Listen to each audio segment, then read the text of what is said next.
Got Darrell Frain with us now, Riverside head coach, picking up the first win of the season. Kind of a weight is that lifted off the shoulders here? A huge lift. It's one of those things. We came into the season, I think we got ahead of ourselves a little bit. In every game, we were just doing everything we could to win. And then 2 weeks ago, we probably played as poor as we had all year against Shenandoah, and that's one of the things we talked about. We were just going, and you heard it from the kids, inch by inch, and that's all we do. Next play, next rep. That's all we've talked about. We hadn't talked about anybody. Last week we didn't talk about AHSTW. We didn't talk about Nottoway Valley. We just kept trying to get better, not doing too much, just doing what we know how to do and do it as best we can. Inch by inch. I guess they've bought into that, it sounds like. It's got to feel good to get a rallying cry that everybody is able to stick behind. It sure is. Last year it was 100 mile an hour 100% of the time, and that was just kind of a random thing. And, we just preached it all the time, and it didn't matter the result as long as you were doing that. And then one of those things that comes up, and our ag teacher, Coach Johansson, was reading the book, and he said, hey, this is a perfect place to be on our team, and it's a lot of leadership things to talk about, and it's really been a buy-in for everybody. We got a quick start in this game. You're up 14-0 at the end of the first. What were some things that went well early in the game to get that good start established? It was one of those, we went tight, and we usually don't. We usually spread it out a lot, and we went tight to get a double team on their end. And we just kept running power counter. We just stayed with it, and then later came back with motion and ran trap and option. And we had them guessing, and that was the big thing. And we also had a couple chances to have a couple more big plays that we didn't come through with. But on the most part, we did the game plan and just stuck with it. Mason Bivens had the one big run of over 50 yards, and then quite a bit of 5 to 10 yard chunks at a time. Talk about the night he had and how much you leaned on him. Yeah, we're really proud of. I'm really proud of where he's at. The first series against Missouri Valley, he goes down with a high ankle sprain. His ankle's still swollen quite a bit. So we're just every play just praying when he gets tackled by the ankles. I always pray that he's popping up, but he limps a little bit still. But him and Joel both, they're warriors. They're beat up so bad, and they just keep coming out and playing. So he's buying in. It's one of those things I talked about a lot last year. As soon as the kids buy in and just believe what's happening, it's so amazing how things just take off.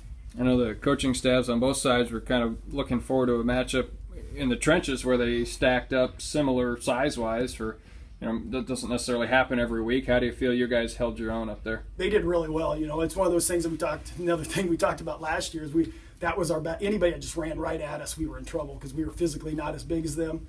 This year we're starting to look like football players in our pads. We're getting bigger, and most of those kids are going to be back again next year as linemen. So, the fact that we had somebody equal or maybe even had a step up on them physically, that was a first for us. And we stayed with it. We ran right at them with power counter, and they knew it was coming. We weren't trying to trick them. So I felt that our linemen did a great job establishing the front.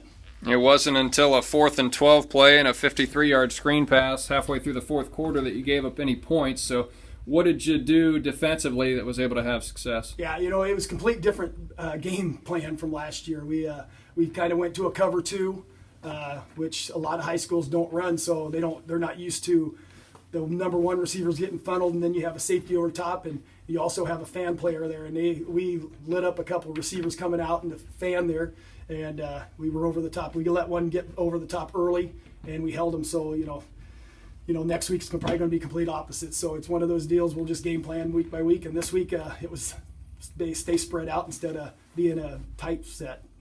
Bivens is a veteran player who we've talked about, had a big night, almost 200 yards rushing. But a lot of your sophomores got involved too.